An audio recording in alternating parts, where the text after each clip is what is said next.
받으시기 바랍니다. 오늘 은혜 받고 승리할 하나님의 말씀입니다. 마태복음 3장 13절로 17절인데 이 시간에는 16절, 17절 두 절만 보도록 하겠습니다. 예수께서 세례를 받으시고 곧 물에서 올라오실 때 하늘이 열리고 하나님의 성령이 비둘기같이 내려 자기 위에 임하심을 보시더니 하늘로부터 소리가 있어 말씀하시되 이는 내 사랑하는 아들이요 내 기뻐하는 자라 하시니라. 아멘. 하나님의 의를 이루는 삶이라는 제목으로 말씀을 전합니다. 제목이 하나님의 의를 이루는 삶입니다. 이걸 다른 말로 이야기하면 존재 이유입니다. 우리가 존재 이유, 교회의 존재 이유, 우리가 이 땅에 살아갈 이유, 우리가 가정을 이루고 또 후대를 낳고 또 이런 모든 존재 이유, 모든 것 속의 존재 이유는 하나님의 의를 이루는 삶이다. 이거를 절대 놓치시면 안 됩니다. 그래서 하나님의 의를 이루는 삶, 즉 하나님의 뜻과 계획, 하나님이 이 땅 가운데 어떠한 뜻을, 계획을 가지고 계시는가, 이것을 나를 통해서, 우리 드림교회를 통하여서, 우리 지교회를 통하여서, 우리의 모든 삶을 통해서 이루어가는 것, 바로 한마디로 이야기하면 존재 이유다. 그런데 우리가 신앙생활 하면서 하나님 자녀로 살아가면서 하나님의 뜻을 헤아린다 하면서 실질적으로는 헤아리지 못합니다. 그리고 이름하여 나 홀로 크리스찬의 삶을 살아갈 수가 있다는 거죠. 나 홀로 크리스찬의 삶이 무엇이냐? 내가 혼자 신앙생활 잘하는 것처럼 살아가지만 결코 하나님의 뜻과 계획은 무시하고 살아간다는 거예요. 심지어 이제 이렇게 생각을 합니다. 하나님, 내 안에 하나님의 뜻을 갖고 이루게 하옵소서라고 이야기를 해요. 그럼 이건 틀린 말이냐? 맞는 말이죠. 내 안에 하나님의 뜻을 가지고 이루어 달라는 거죠. 그러면 잘못 생각하면 내 마음에 맞게 하나님의 뜻을 만들어서 해달라는 소리로 살 수가 있어요. 결코 그런 게 아닙니다. 내 뜻은 상관이 없어요. 내 계획은 상관이 없다니까요. 하나님이 이 시대에 지금 원하시는 것이 무엇인가? 우리가 CVDIP 지난주에 이야기했습니다. C가 뭐예요? 복음이에요. 말씀이에요. 말씀은 예수 그리스도 관점에서, 복음의 관점에서 말씀을 우리가 받는 겁니다. 말씀을 어디서 받아요? 강단에서 받는 거죠. 그럼 내가 말씀을 받으면서 하나님의 뜻이 이거구나. 그러면 내 뜻은 상관이 없어요. 그 뜻을 내 뜻으로 갖는 겁니다. 아멘. 내가 환경이 이러니까, 형편이 이러니까, 내 생각이 이러니까 하나님 내 형편, 환경, 처지 아시죠? 여기 하나님 뜻 맞춰주세요가 아니고, 이것은 상관이 없어요. 하나님 뜻, 비전 보여주셨어요. 그 뜻을 나의 뜻으로 알고 내가 나가겠습니다. 이게 하나님의 의를 이루는 삶이다. 그래서 하나님의 뜻에 순종하지 않고 내가 결정하고 내가 행동합니다. 내가 뭔가 이룬다고 열심히 살아가요. 그런데 나의 생각에 하나님이 동의하신다라고 착각을 하는 거죠. 내가 이렇게 열심히 살면, 내가 이거 말씀 들으니까 이렇게 살면 하나님이 그래 너 참 잘 살고 있다 라고 생각을 하신다. 착각을 할 수가 있다. 이것이 내가 잘 사는 것이냐 착각할 수가 있다는 거죠. 그거는 상관없이 강단을 통해서 말씀이 선포되어질 때, 강단의 어떤 계획이 선포되어질 때 내 여건이 아니라 저거는 분명히 내가 이루어야 되는 것이다. 하나님의 뜻이다라고 우리가 받아야 된다. 그것이 바로 하나님의 의를 이루는 삶이다 라고 이야기합니다. 누가복음 22장 42절도 이렇게 이야기를 해요. 내 원대로 마시옵고 아버지 원대로 해달라는 겁니다. 우리 예수님이 십자가 지시기 전에 우리 인간적인 그런 생각도 있겠죠. 원하심이 있을 거예요. 어떻게 하면 십자가를 또 안 지고 넘어갈 수 있지 않겠습니까? 라고 생각할 수 있죠. 내 지금 여건이, 환경이 이런데 내가 어떻게 지금 십자가 지겠습니까? 십자가와 비슷한 것, 또 다른 걸로 대체해서 하나님 뜻을 이루어 주십시오라고 할 수도 있죠. 그러나 결코 그렇지 않다는 거죠. 나는 생각을 지금 갖고 있을지 모르지만 실질적인 것은 하나님의 원대로 하옵소서라고 이야기하는 겁니다. 이것이 바로 하나님의 의를 이루는 삶이다 라고 말씀할 수가 있습니다. 오늘 본문 2부 예배 때 이제 서론에 보니까 하나님의 뜻을 이루는 삶의 모델이 나오죠. 지난주부터 모델이 나옵니다. 그 모델이 바로 세리 요한입니다. 세리 요한이 지난주에는 주님의 길을 예비하는 준비하는 그런 삶을 살았다라고 해서 먼저 6개월 먼저 이 땅에 와서 미리 준비하고 하나님의 뜻과 계획 속에서 주님을 맞을 준비를 합니다. 주님을 맞을 준비를 하여 내 뒤에 오시는 분은 바로 그리스도다. 그래서 그분을 통해서 너희들이 구원함을 받아야 된다. 그래서 여러분들이 어떻게 뭐를 해야 된다? 그릇을 만들어야 된다. 주님의 그 말씀을 받아낼 수 있는 그 주님의 내 안에 품을 수 있는 그릇을 만들어야 된다. 너희들이 이 그릇을 만들 수 있는 그런 시간표 나를 통해서 이렇게 준비되어져야 된다라고 이야기를 하고 있죠. 그런데 오늘 말씀은 본문은 한 단계 더 뛰어넘습니다. 심지어 뭐를 이야기해요? 예수님에게 이제 세례를 베풀어야 되는 생각지도 못한 예수님에게 세례를 베풀어야 되는 이런 상황까지 지금 초래하게 됩니다. 이걸 통해서 세례 요한의 정체성에 대해서 오늘 말씀을 주셨어요. 세례 요한의 정체성은 세 가지다라고 이야기를 하고 있죠. 바로 선지자라는 겁니다. 400년 동안 말씀이 끊어진 이 시대에 말씀이 필요한 겁니다. 말씀을 전달할 자가 있어야 되는 것이고 하나님은 이 땅에 말씀 주시기를 원하시는 겁니다. 오늘도 하나님은 이곳에서 말씀 여러분이 받기를 원하시고 하나님은 주시기를 원해요. 그래서 제가 선지자적인 그러한 입장에서 여러분에게 말씀을 전하는 것입니다. 저에게 주신 하나님의 그 말씀, 여러분에게 들려주라고 주신 말씀을 제가 전하는 거예요. 그래서 저에게는 지금 오늘 이 시간에 선지자적인 그런 사명을 가지고 말씀을 전하게 됩니다. 자, 그러면 말씀을 전하는 형태가 뭐 여러 형태가 있겠지만 한 두 가지로 이야기를 해볼 수가 있습니다. 말씀 전하는 형태는 바로 프리칭이라는 겁니다. 선포하는 거예요. 여러분의 상태에 상관없이 저는 그냥 선포해버리는 겁니다. 여러분이 어린아이건 뭐 뱃속에 있던 나이가 들었던 뭐 배웠든 못 배웠든 있든 없든 상관없이 아프든 뭐 건강하든 상관없이 전하는 겁니다. 하나님이 하실 줄 믿습니다. 그들의 형편에 맞게 들어갈 줄 믿습니다라고 저는 그냥 전하는 거예요. 이걸 보고 프리칭, 설교자, 선포자라고 이렇게 이야기합니다.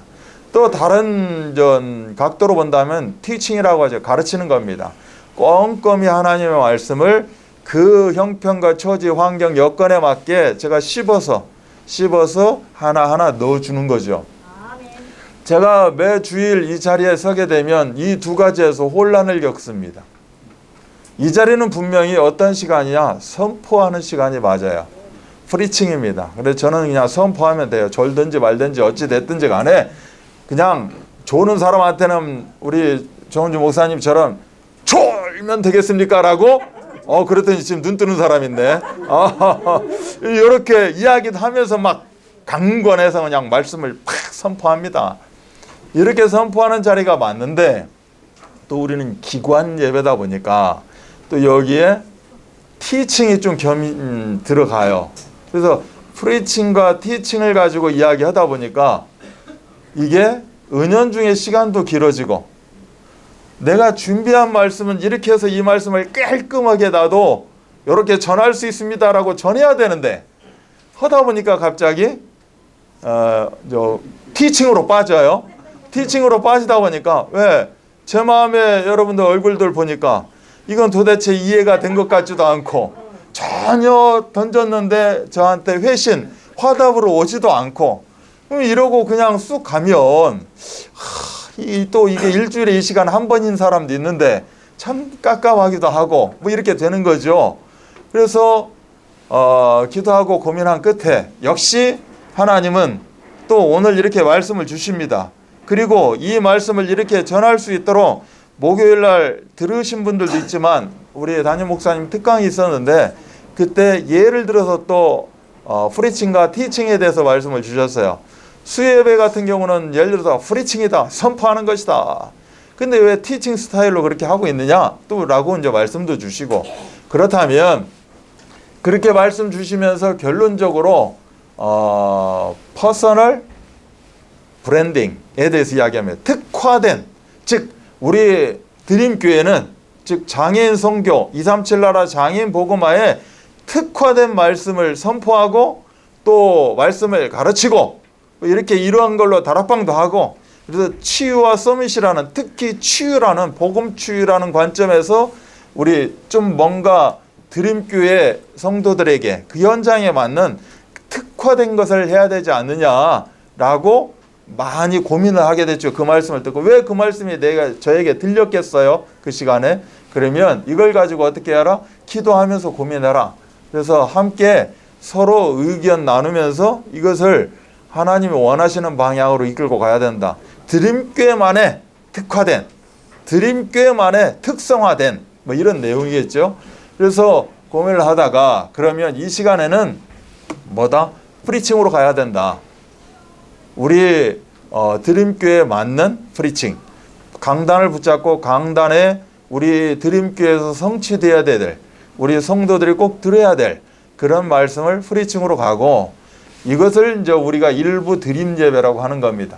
2부는 비전 예배로 티칭으로 가야겠다라고 이제 생각을 한 거죠.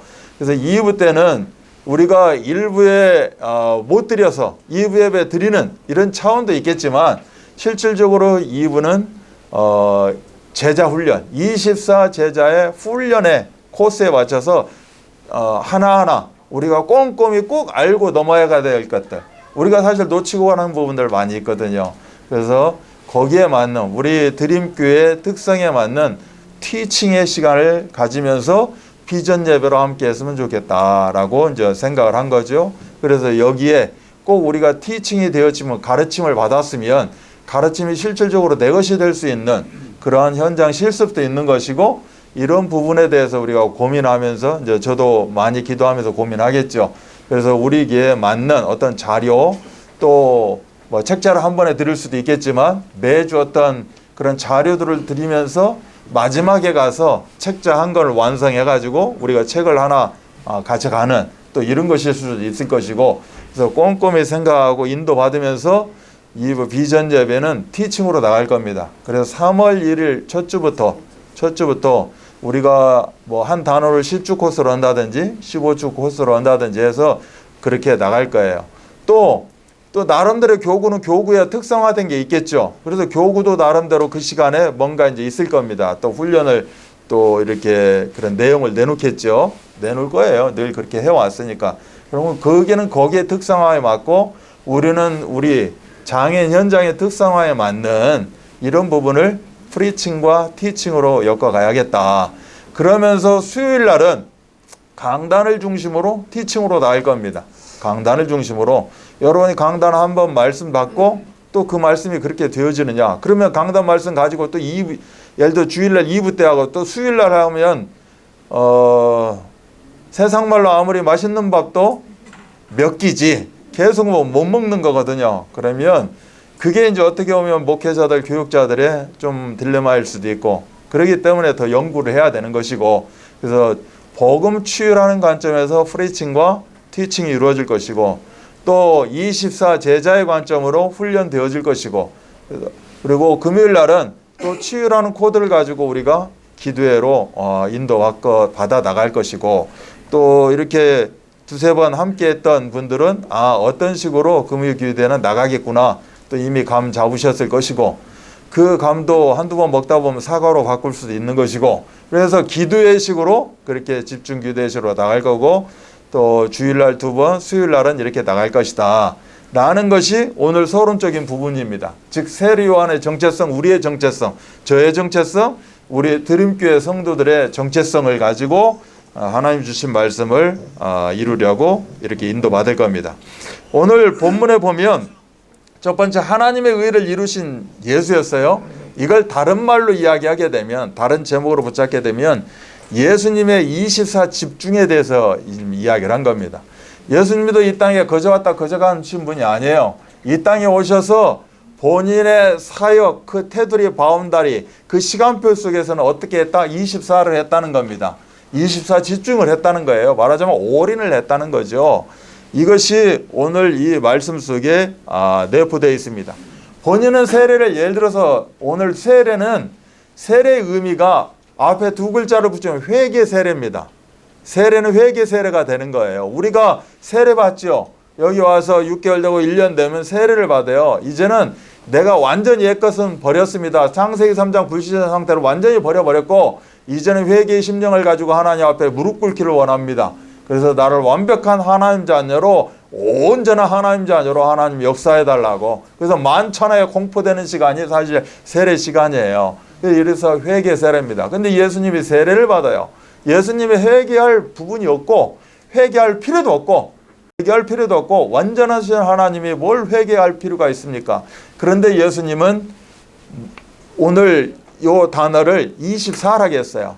24 집중의 의미로 예수님은 회개 세례도 필요했던 겁니다. 그래서 본인이 하나님이시지만 전혀 죄가 없으신 분이시지만 예수님의 사역에 올인하기 위해서 이 회개 세례조차도 받으셔야 됐다는 거죠. 그래서 예수님의 이 세례는 회개 세례지만 인간을 위한 대속의 죽음, 그 시작을 이 회개 세례로 놓고 본 것입니다. 그래서 받지 않아도 될 예수님은 24 올인의 관점에서 받으셨다는 거예요. 그래서 그렇다면 이것을 시작으로 포문을 열자. 그래서 예수님의 공생의 사역이 이 시작을 통하여서 열려지게 됩니다. 아멘. 그러면서 예수님은 그리스도라는 것을 다시 한번 선포하는 그러한 현장이 바로 회개 세례의 현장이었다는 거죠.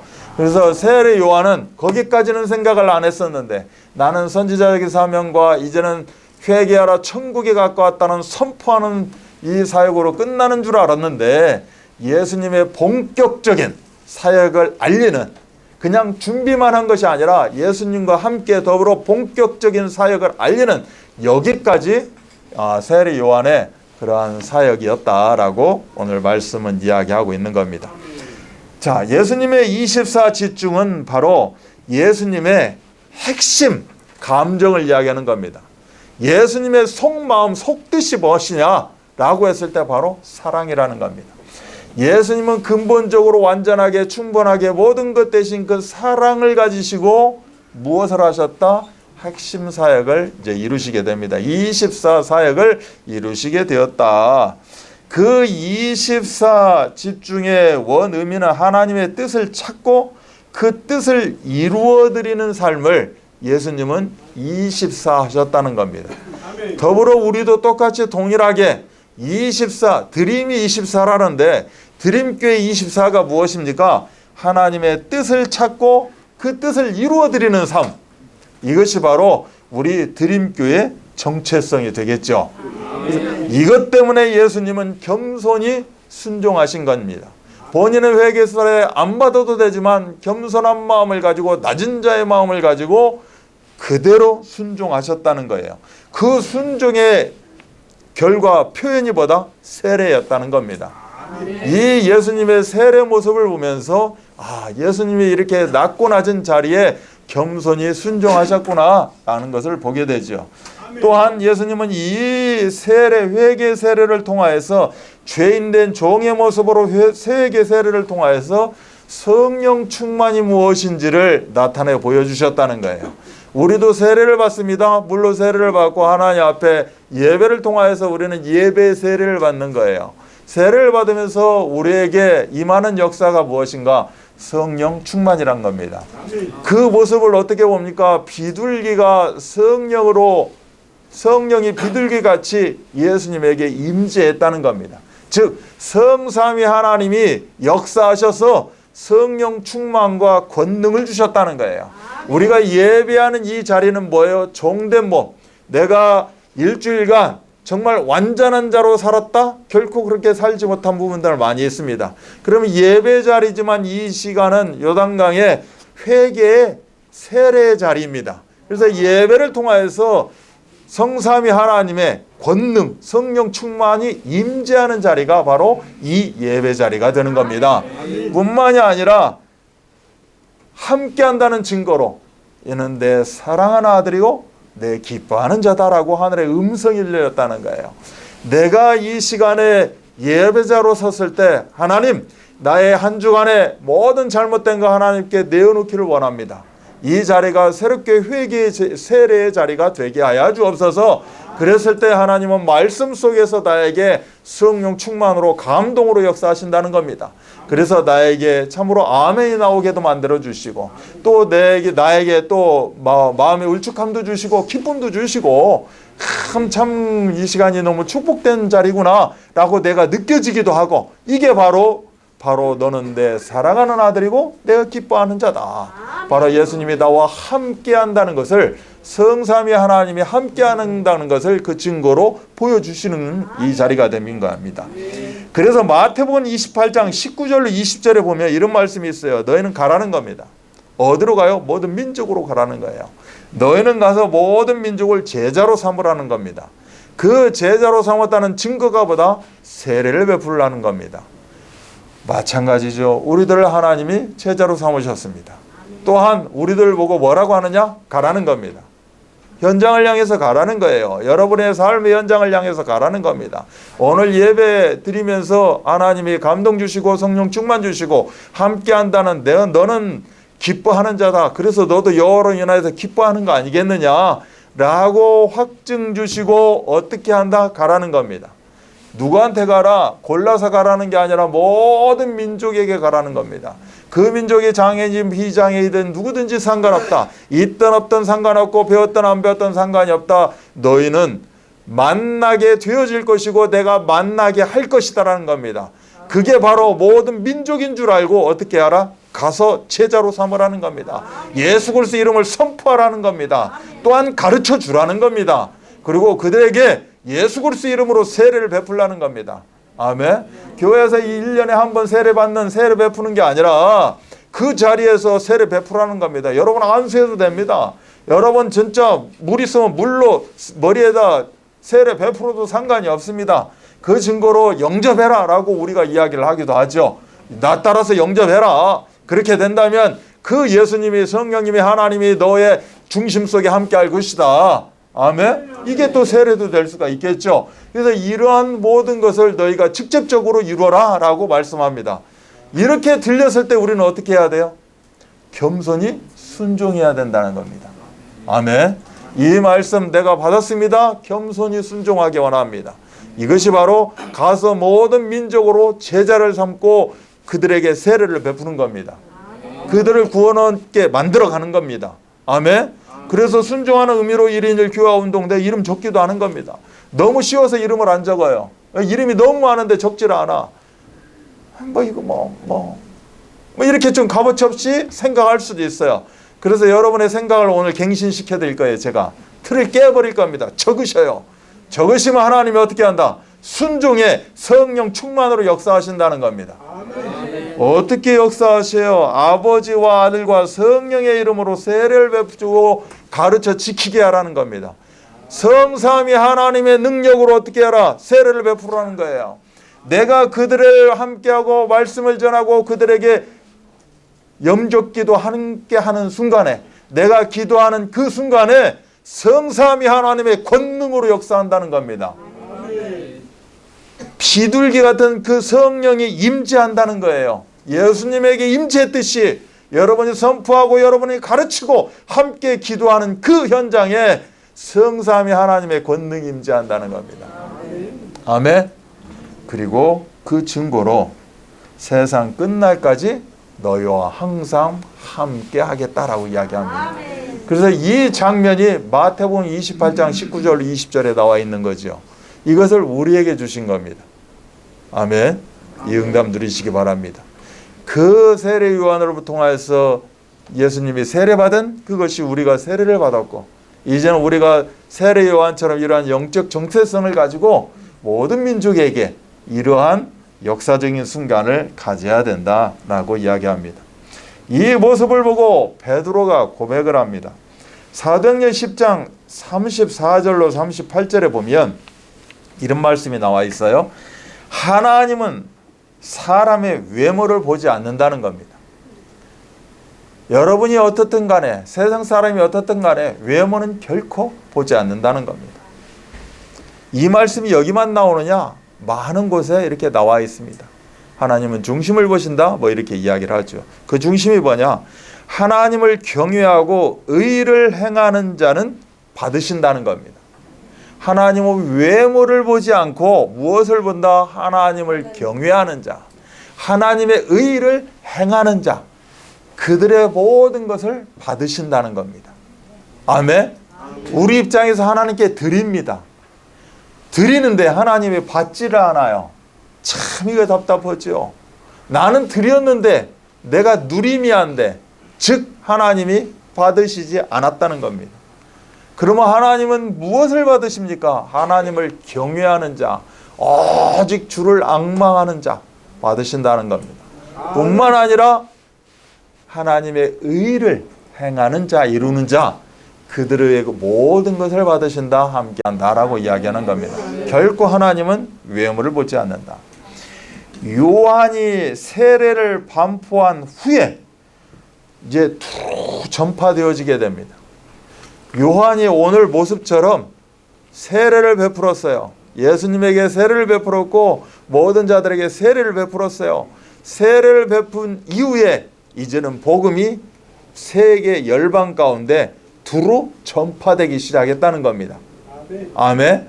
두루 전파가 되어지고 또 세례가 세례를 낳고 이렇게 베풀게 되기 시작했다. 하나님이 예수에게 성령과 능력을 기름 붓듯 하셨다는 겁니다. 예수님이 세례를 받는 그 시간에 성삼위 하나님의 성령의 역사가 임재했다는 겁니다. 우리가 현장 가운데 1인 1교회 운동 가운데 그 한 사람에게 내가 말씀을 전한 그 현장 가운데 성부 성령 하나님의 그 권능이 임재하게 되어 있다. 역사하게 되어 있다라고 이야기합니다. 왜? 선한 일을 행하시고 마귀에게 눌린 자를 고치셨다는 겁니다. 여기서 하나님의 의가 무엇입니까? 선한 일을 행하시고 마귀에게 눌린 자를 고치셨다는 거예요. 우리에게 있어서 하나님의 의가 무엇입니까? 합력하여 선을 이루는 겁니다. 그것이 무엇인가? 마귀에게 눌린 자를 고치신 겁니다. 내가 가서 예수 그리스도 선포하는 그 현장이 예수가 그리스도의 선지자 제사장과 하나님 만나는 길, 하나님 죄를 해방받는 길, 사단의 머리를 박살내는 길, 이렇게 꼼꼼히 가르친 그 현장. 그래서 너도 주 예수를 믿으라. 그리하면 너와 내 가정이 구원을 얻는다 라고 그리스도 이름 앞에 무릎 꿇게 만드는 그 현장에 우리 하나님은 성령으로 역사하시고 그리고 그들을 어떻게 한다? 고쳐주신다는 겁니다. 그들에게 눌렸던 부분을 자기와 해방 가운데 역사하신다 라고 말씀하고 있어요. 오늘 이 말씀이나 방금 전 마태복음 28장 19절 20절 말씀은 사실은 어떻게 보면 동일한 오늘 말씀과 이루어질 수 있는, 어우러질 수 있는, 소통되어지는 말씀이겠죠. 이처럼 하나님의 의가 무엇인가? 한마디로 이야기하면 구원입니다. 이것을 한 단계 더 짚고 가면 영생입니다. 이걸 통틀어서 세계복음화, 237 나라 장애인복음화, 이것이 바로 하나님의 의가 되는 것입니다. 이 의를 이루어가는 삶, 하나님은 돌들로도 이루어 가신다라고 이야기합니다. 내가 돌보다 못한 사람입니까? 결코 그렇지 않습니다. 하나님이 나를 왜 부르셨습니까? 하나님의 의를 이루시고자 나를 지금 이 자리에 앉혀놓고 계십니다.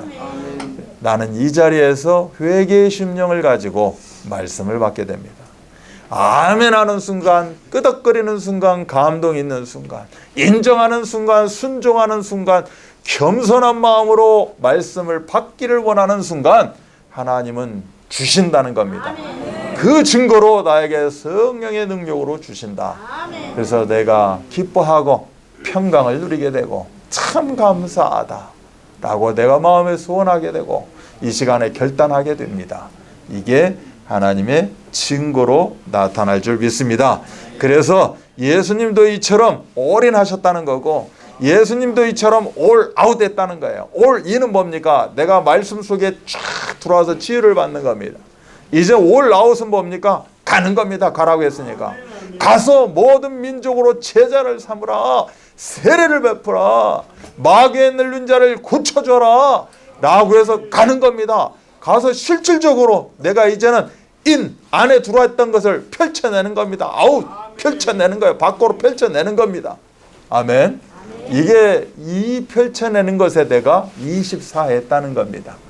아멘. 하나님이 나를 만나게 하셨고 스쳐 지나게 하셨는데 왜 저 사람을 또 이렇게 보게 하셨을까? 왜 이런 소리를 듣게 하셨을까? 그냥 경홀히 소홀히 보내는 게 아니라 24의 관점으로 봤다는 거죠. 그래서 그렇구나. 저들을 고치고 살리라는 게 하나님의 뜻과 계획이구나.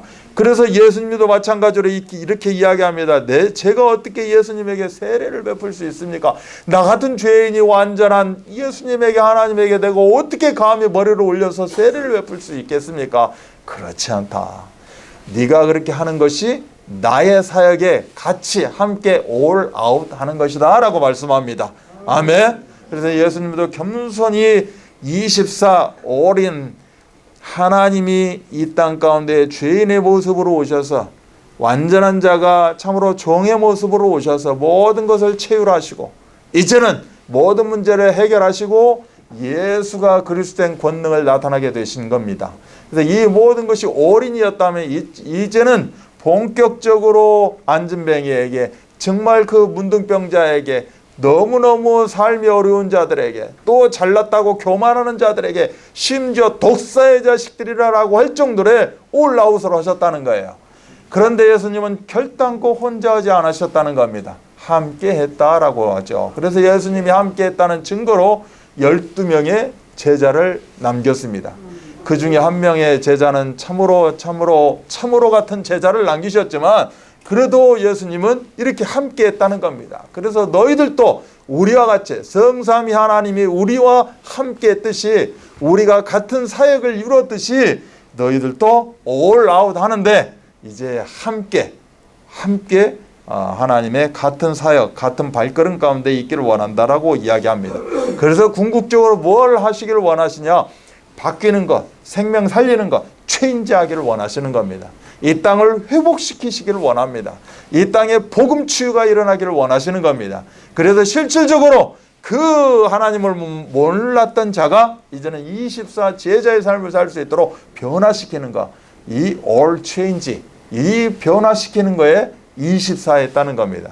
그래서 하나님을 함께하는 그 올인의 24가 있다면 이제는 말씀 받은 거, 오늘 말씀 받은 걸 가지고 현장 가운데 하나님이 문 열어주시면 그게 우리의 생을 드릴 수 있는 all out, 이것이 24가 있어야 된다. 그러면 하나님이 마귀에 눌린 자를 고치셨듯이 all change, 변화되고 참으로 회복되어지는 24, 이것이 우리의 24가 되어지는 것이고 우리 드림교회 드림성전의 24가 되어지는 것입니다. 아멘. 이 응답을 온전히 누리시기 바랍니다. 그래서 우리 드림교회가 내 자신이 일종의 플랫폼이 되어진다. 플랫폼 24 제자의 삶은 뭐다? 플랫폼입니다. 나를 만나는 자가 기쁨이 회복된다니까. 나를 한번 만나기를 소원한다니까. 뭔 일 있으면 생각나는 사람이 있어요. 박용호라고. 박용호 장로가 생각나요. 집에 부부싸움이 났는데 갑자기 우리 장영훈 장로가 생각이 나는 거야. 이렇게 생각나는 사람이 돼야 됩니다. 아멘. 이렇게 이게 바로 플랫폼이에요. 그 사람 만나면 내가 참 평안하더라. 별것도 없는데 그냥 그 사람 얼굴만 봐도 내가 평안해. 얼굴에 그리스도 써 있어. 그래서 내가 그냥 회복이 되는 것 같아. 이게 플랫폼이에요. 플랫폼이라는 게 다른 게 아니라니까. 띠 하고 막 소리 나오고는 그 정거장가야 꼭 플랫폼입니까? 그렇지 않아요. 나를 스쳐 지나가는 사람들, 나를 만났던 사람들, 오늘 참 누구 만났는데 세상 말로 참 재수 있네. 재수 없는 사람이 아니라 재수 있는 사람이 돼야죠. 그래야 나를 찾지. 내가 그 사람한테 밥 한 끼 사준 거 없다니까. 오히려 나를 밥을 사주려고 그래. 너무 감사하다고. 당신이 준 말 한마디였는데 그게 나에게 힘이 됐다는 겁니다. 당신이 나를 위해서 기도해 줬어요. 그 시간에 우리 함께 기도합시다.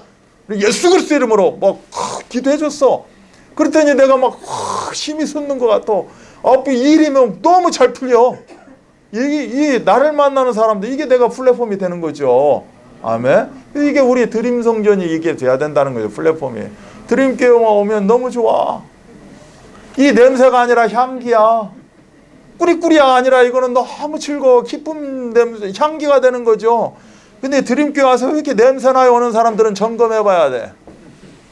아이, 드림교회는 왜 그래요? 어느 사람들은 분명히 점검해야 돼. 그 사람이 그래. 그 사람이 뒤엄짱이야. 그러다 보니까 만나는 사람들이 다 그래. 왜 그래? 저 그래, 저 그래 하고 살아요. 그러다가 나도 모르게 그래 인생 되겠죠. 내가 혹여 그런 생각이 들걸랑, 아, 내가 지금 잘못했구나. 바꾸셔야 돼. 아멘? 우리가 뒷간입니까? 뒷간 냄새 나게? 본인이 뒷간 걸 묻어온 거지. 우리는 여기는 향기가 나요. 예수 향기 흘러 넘칩니다. 아멘. 여러분, 코를 수술을 하든지 눈을 수술을 하든지 하셔야 되는 거예요. 그렇게 되어지면, 아, 그렇구나. 우린 237 나라 장애인 복음화를 위해서 이러한 향기도 주셨구나. 그래서 현장 가서 그런 향기를 맡을 겁니다. 그럼 그런 향기에 예수 향기를 덧붙이시면 돼요. 아멘? 이 응답 누리시기 바랍니다. 그래서 우리는 모이는 플랫폼이 되는 거예요. 내가 플랫폼이고 나와 같은 플랫폼을 만드는 거예요, 실은. 이걸 보고 아웃소싱이라고 합니다. 멋있는 말로. 저기 미국 사투리로 아웃소싱이라고 그래요. 그런데 우리 한국말로 번역하면 뭐다? 나 같은 사람을 또 만드는 거예요. 우리 드림교회 같은 데를 만드는 거라니까. 그래서 우리 드림교회는 이걸로 끝나면 안 돼요. 체인을 만들어야 돼. 브랜드 돼야 된다니까. 우리 퍼스널 브랜드, 우리만의 특화된 브랜드를 가지고 뭘 만들어야 돼요? 체인을 만들어야 돼. 한 개, 두 개. 아니, 1호, 2호, 3호, 3호, 30호, 300호 만들으셔야 된다니까. 여러분 같은 사람들을 만들으셔야 된다고. 아멘. 체인을. 아멘. 아멘. 이것이 하나님의 의를 이루는 삶이에요. 아멘. 그래서 모이는 플랫폼, 흩어지는 플랫폼, 이걸 보고 아웃소싱. 왜 흩어져요? 우리 이 모양을, 이 모습을 그대로 등천, 2동에, 1단지에, 4단지에, 7단지에, 가양동에 이렇게 하나하나 만들어가는 거예요. 내 가정에 만드는 거고. 아멘? 네. 제2의 이창호, 제3의 이창호 만드는 거고, 만드는 거예요. 아멘? 그게 회개의 심령 세례부터 시작된다니까. 오늘 이 코스를 딱 시스템을 주신 거예요. 세 가지를. 겸손히 내가 받아들였더니 어떻게 돼요? 성령이 임재. 그랬더니 뭐야? 하나님이 내가 너와 함께한다. 너는 내 사랑하는 아들이다. 자, 이게 딱 붙잡혀졌으니 그 다음 인생은 뭐요? 행복 자체죠. 하나님이 나를 위해서 행복을 준비해놨다니까. 그래서 마음껏 나가서 우리 함께 더불어 지교에서 다락방에서 모여서 가는 거예요. 모이자니까 아유 귀찮다고 안 오고 짜증나고 또 예배드려 또 말씀 받아. 얼마나 그렇게 자주 모였다고, 얼마나 그렇게 말씀에 능하다고 그 말씀 받지 않은데 더 그렇게 짜증을 내십니까? 말씀 드려보면 포럼 한번 해보세요. 그러면 더 옛날로 돌아가가지고 과거 또 그냥 그런 이야기 하고 있는데, 그래, 여러분은 아직 멀었어요. 계속 말씀 받으셔야 돼. 아셨어요? 할 수만 있다면 그 말씀 선포되는 현장에 계속 와서 앉아 계셔야 된다고. 내가 학습해서, 내가 독학해서, 내가 공부해서 말씀 받아지는 게 아니에요. 그런 자리에 많이 갔더니 무식한 내가 들려지고 말이 이제 나오더라니까. 그렇게 되려면 여러분이 일주일에 몇 번 받아야겠어요? 한 번? 끝난 거고. 2번? 아직 멀었고. 3번? 글쎄. 4번? 혹시나? 5번? 그때부터는 좀 열릴까? 그러면 여러분, 주일날 2번, 수요일날, 금요, 여러분 지교에서 모이죠? 다락방 오죠? 그때나 조금 이렇게 열릴까 말까 한다니까. 그래서 계속 되어지는 그런 순종의 시간표 되시기 원합니다. 아멘. 자, 순종이라는 건 뭐예요? 순종은 내가 그 자리에 가만히 있는 게 순종이 아닙니다. 세례 받으러 가는 겁니다. 예수님이 세례 요한한테 세례 받으러 가서 물에 잠기는 거예요. 100% 하는 겁니다. 지금 액션입니다. 액션. 행동하는 거예요. 일종의 CVDIP, 프랙티스, 실천, 실현하는 거예요. 움직여야, 행동해야 작품을 만들 수 있지 않겠어요? 아멘. 아멘. 행동해야 되는 거예요. 실천하고 실현해야 돼요. 행동해야 되고 실천해야 된다니까 굉장히 큰 걸 생각하는데 결코 그렇지 않아요. 여러분이 할 수 있는 거, 여러분이 누워서도 할 수 있는 거, 작은 거 하나 실천하는 겁니다. 한 번 실천하면 뭐가 생겨요? 한 번 실천했더니 뭐가 생겨요? 아까 뭐라고 하셨는데? 예? 한 번 내가 실천해서 한 번 행동했다니까 뭐가 생겨요? 지혜가 생겨요. 여러분 들었잖아요. 40분 동안 말씀 받았다니까. 없잖아. 그리고 집에 가잖아요. 이 시간에 말씀 제가 또 전하잖아요. 아유, 이러고 집에 가잖아요. 아유, 어느 순간에 다 잊어버린다니까. 또 받으시고 집에 가서 또 확인하셔야 돼. 이 밤이 지나가기 전에. 이 밤이 지나가고 꿈자리로 들어가기 전에, 꿈에 여행하기 전에 여러분이 보셔야 된다니까. 그래야 꿈속 여행 때 생각이 나. 아멘? 그래서 꿈속 여행이 행복해. 아유, 꿈자리가 왜 이렇게 사나운가 몰라. 그 사람 왜 사나워요? 말씀 몰라서 사나워요. 누구 탓할 거 없다니까. 이상한 거 봐서 그래요. 이상한 거 들어서 그런다니까. 잠자기 전에 그리스도 한번 생각하시면 돼. 내가 희한한 연속곡 하나 봤어. 신경 쓰지 마. 잠자기 전에 예수는 그리스도 모든 문제 해결자 떠나갈지어다 하고 주무시라고. 그런 꿈자리가 행복하다니까. 아멘. 50분 연속곡 이상한 거 봤어. 그럼 50분 동안 봐요 말씀. 그리고 주무시라니까. 자신이 없으면. 그러면 꿈자리가 행복해. 꿈자리가 행복해야 일어나서도 죽겠다가 아니라 살겠다 소리가 나오죠. 계속 그렇게 시스템 돌아가야 된다니까. 하나만 꺾여도 안 돼요 여러분. 놓치면 안 된다니까. 내가 이렇게 일주일간 돌아가는데, 예배 시스템을 이렇게 돌아가는데 내가 오후 예배 놓쳤어. 그러면 100% 여러분은 흑암이 들어와 있다니까. 아멘. 그래서 다시 회복하셔야 돼. 그래서 이런 식으로 예배도 드리겠다. 그러면 이 굴레 안에 들어오시기 바랍니다. 그래서 우리가 어떻게 된다? 생존 경쟁에 살아가지만 너무 생존을 위해서 살아가지 말라는 거죠. 무엇을 위해서 살아가야 되느냐? 따라서 합니다. 나는 누구인가? 나는 어떻게 살아야 되는가? 이걸 가지고 살아가셔야 된다는 거죠. 이걸 보고 실존이다라고 이야기하는, 내가 실질적으로 살아있다는 겁니다. 내 존재 이유예요. 존재 이유가 뭐라고 했어요?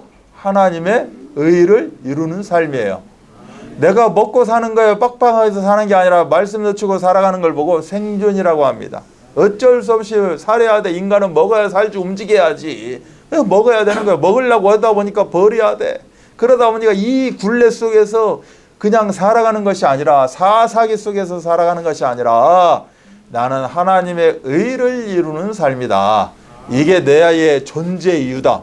이걸 보고 실존이라고 하는 거예요. 아멘? 이 응답 누리시기 바랍니다. 자, 이것이 오늘의 말씀이었어요. 여기다 덧붙여서 딱 10분만 한 번 더 보겠습니다. 뭘 보느냐? 한 장만 프로젝터 넘겨줘 보실래요? 넘겨주면 창세기 17장 3절부터 보겠습니다. 뭐라고 나와 있느냐? 아브람이 엎드렸더니, 여기서 아브람은 높다라는 겁니다. 크다라는 거예요. 높다 개념으로 그냥 한번 생각해 보세요. 아브람이 엎드렸더니, 엎드렸어요. 그러면 그동안에 뭐 했다는 거죠? 엎드리지 않았을 확률이 커. 이 첫 말씀에 얼마 동안?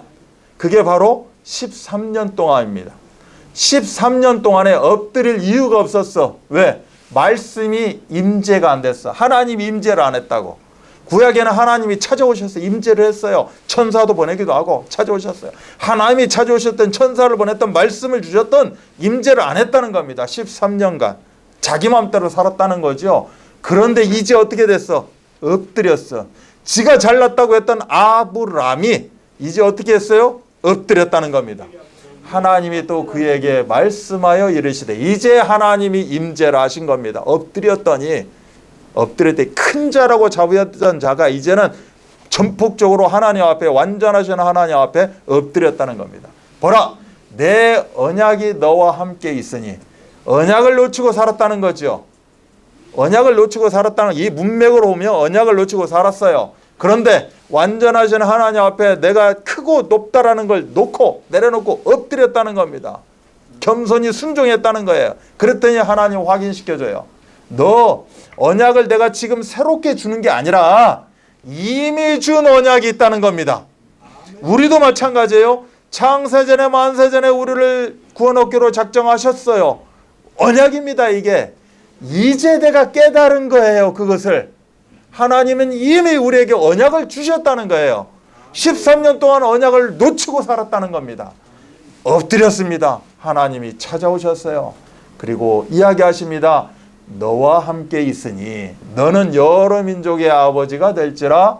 5절 봅니다. 이제후로는 네 이름을 아브라함이라 하지 아니하고 그냥 큰 자 높은 자라 하지 아니하고 아브라함이라 하리니 이는 내가 너를 여러 민족의 아버지가 되게 함이니라. 아멘. 한 장 넘겨주시면 언약을 지키시는 하나님이에요. 자, 이게 왜 지금 이 시간에 이걸 보느냐.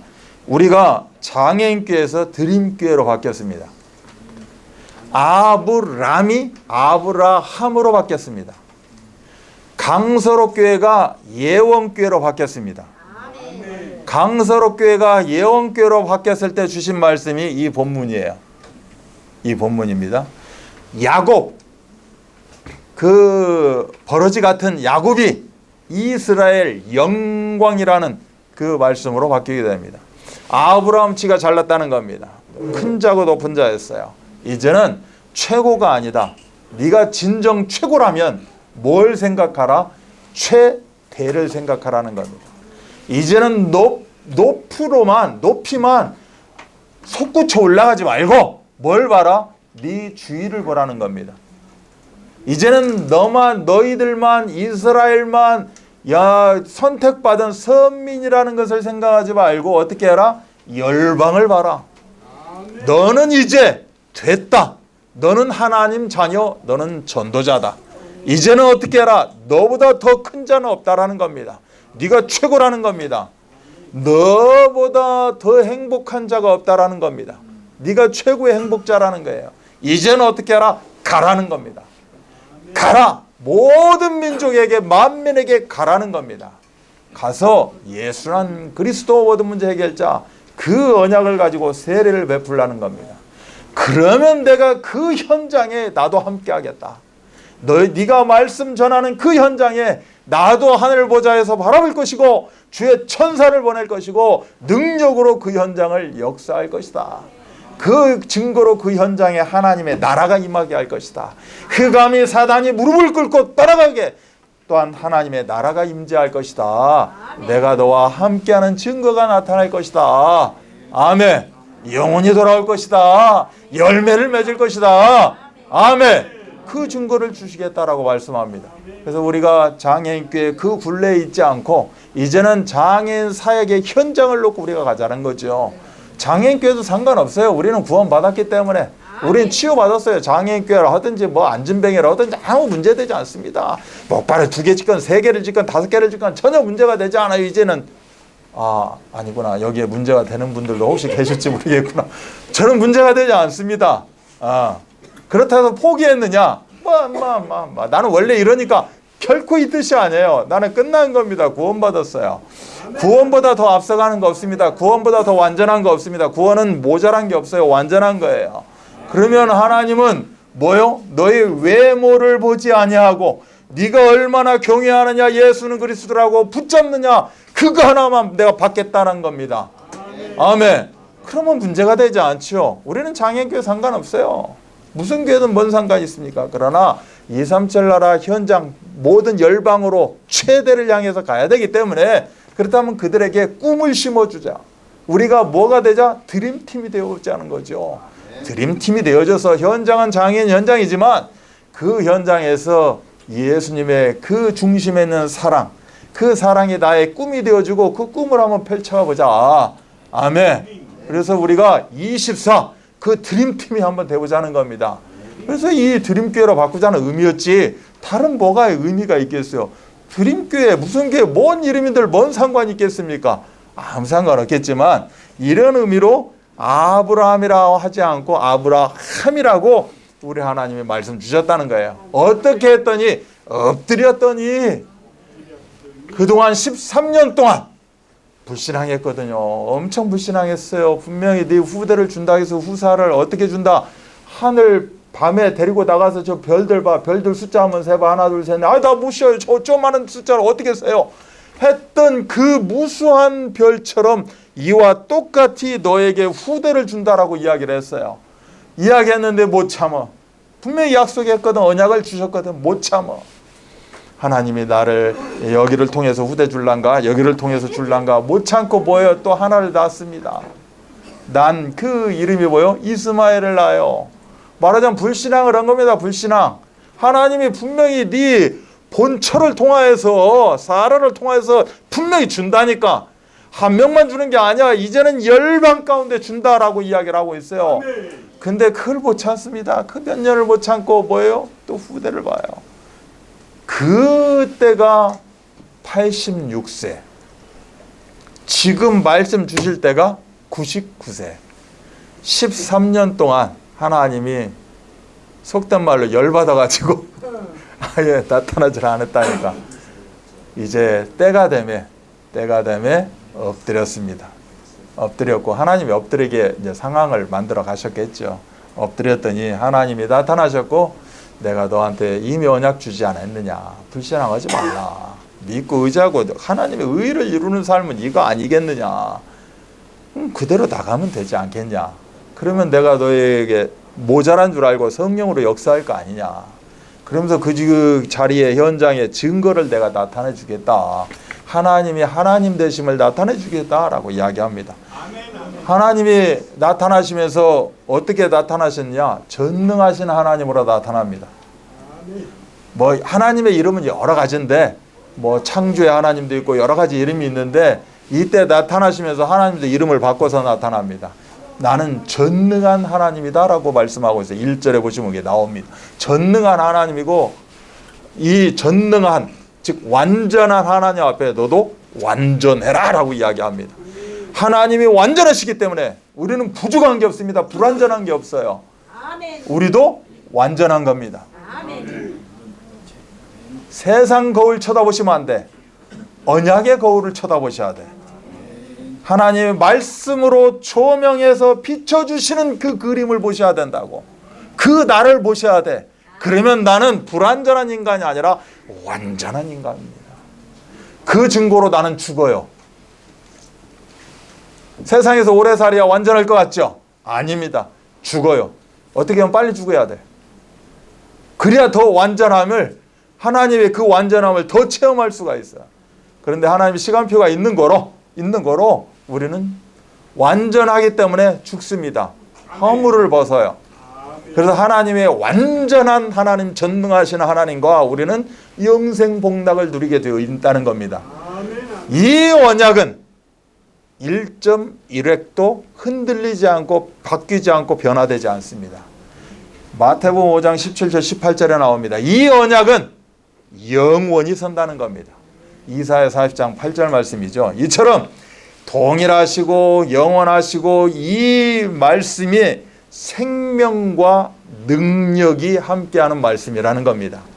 이 말씀, 이 언약을 가지시고 하나님은 아브라함을 찾아오셨고 이제는 아브라함이 아브람으로 있을 때 자기 나름대로 가지고 있었던 그 신앙을 이제는 접어버리게 만드시고 아브라함, 이제는 열방을 향한 그 전능하신 하나님의 능력을 체험하게 하셨다라는 사실입니다. 이 말씀이 어디 나오냐? 여러분 주보 가운데 면에 말씀 안에 나와 있습니다. 그래서 오늘 이 말씀을 잠깐 보고 넘어가는 겁니다. 오늘 예배, 드림 예배가 없을 거기 때문에 잠깐 보고 나가는 겁니다. 두 번째 보니까 하나님은 이 언약을 가진 자에게 능력을 행하신다. 창세기 17장 3절 언제 능력이 임하게 되느냐? 엎드렸을 때, 내가 인정했을 때, 이 시간에도 주는 그리스도시요 살아계신 하나님의 아들이십니다. 내가 완전하신 하나님을 내가 인정합니다 했을 때 여러분에게 하나님은 능력으로 역사하게 되어 있다라고 말씀합니다. 요셉에게도 마찬가지고 다윗에게서 마찬가지고 하나님은 꿈과 비전을 가지고 그 공교함과 성실함을 가지고 하나님은 그 하나님을 경외했을 때 하나님은 여러분에게 없는 것 같죠? 달란트가 없는 것 같고 부족한 것 같습니까? 그렇지 않습니다. 완전하신 하나님이 여러분 부족한 것에 함께함으로 말미암아 하나님의 완전하심을 나타나게 되어 있다라고 말씀하시는 겁니다. 세 번째 보면 이 언약을 가진 자에게 누릴 수 있는 축복을 주셨고 누린 자에게 뭘 주신다? 권능으로 행하신다라고 이야기하고 있습니다. 그 부족한 베드로에게 너는 뭐다? 요한의 아들 시몬이 아니고 뭐다? 베드로다. 반석이라는 겁니다. 반석은 뭐예요? 반석이 왜 필요해요? 교회를 세우시기 위해서 반석이 필요하신 것입니다. 우리는 부족해요. 나도 저를 보고 반석이래요. 그래서 제가 교회가 됐습니다. 이창호 목사 교회가 됐다니까. 그리고 흑암이 꺾입니다. 하나님의 천국 열쇠를 우리에게 주시게 되어 있습니다. 그래서 7가지 약속이 뭐예요? 구원받은 자 7가지 축복을 이야기하고 있습니다. 성령 내지운도 역사, 그 귀신이 떠나가고 사단이 무릎 꿇고 천사가 동원이 되어지고 이제는 하늘 시민권을 가지고 이제는 우리가 237 나라 장인 복음화의 주역으로 쓰임 받게 되어졌다. 이것을 성경 말씀을 기록해 놓으면서 이렇게 기록했습니다. 그래서 네 번째는 네 후손의 하나님이 되리라. 창세기 17장 7절에 보면 하나님이 되리라, 후손의 하나님이 되리라, 이 말을 알기 좋은 말로 쉽게 풀어보면 반드시 성취된다는 겁니다. 너의 하나님, 완전하신 하나님이 너의 현장 가운데 완전하신 하나님으로, 너의 모든 사역 가운데, 너의 가정 살림살이 가운데 완전하신 하나님으로, 후대 가운데 완전하신 하나님으로 반드시 이루시겠다. 반드시 역사하시겠다. 이게 말씀입니다. 하나님은 언약을 꼭 지키시는 하나님입니다. 그래서 우리는 해야 될 것이 뭡니까? 하나님의 의를 이루는 삶입니다. 이 응답을 온전히 누리시기 바랍니다. 수요일 날은 이 강단 말씀을 더 완전한 하나님의 말씀으로 더 우리가 다른 말씀을 가지고 나누길 원합니다. 기도하겠습니다. 하나님 감사합니다. 저희들에게 하나님의 의를 이루는 삶, 이것이 바로 우리의 존재일 것입니다. 아버지 하나님, 우리는 존재 가치가 탁월합니다. 바로 하나님의 의를 날마다 이루고 성취하고 살기 때문에 그렇습니다. 오늘도 귀한 성도를 부르셨사오니 이 겸손한 마음 가운데 우리 그리스도의 사랑이 심겨지게 하시고 이제는 삶 가운데 누려지게 하시며 이제는 하나님 의를 이루는 삶을 성취시켜 나가는 이 시대의 24 제자의 삶으로 인도하여 주옵소서. 모든 문제를 해결하신 우리 구주 예수 그리스도의 은혜와 하나님의 사랑하심과 성령 역사하심이 하나님의 의를 이루는 삶 다시 한번 갱신하고 결단하며 이제는 나를 통하여서 구원 얻기로 작정된 자들 1인 1교회 운동에 헌신하기로 다시 한번 마음 다잡는 우리 귀한 성도들 머리머리 위에 이들의 행복한 언약의 여정 가운데 지금으로부터 영원토록 함께 계실지어다. 아멘.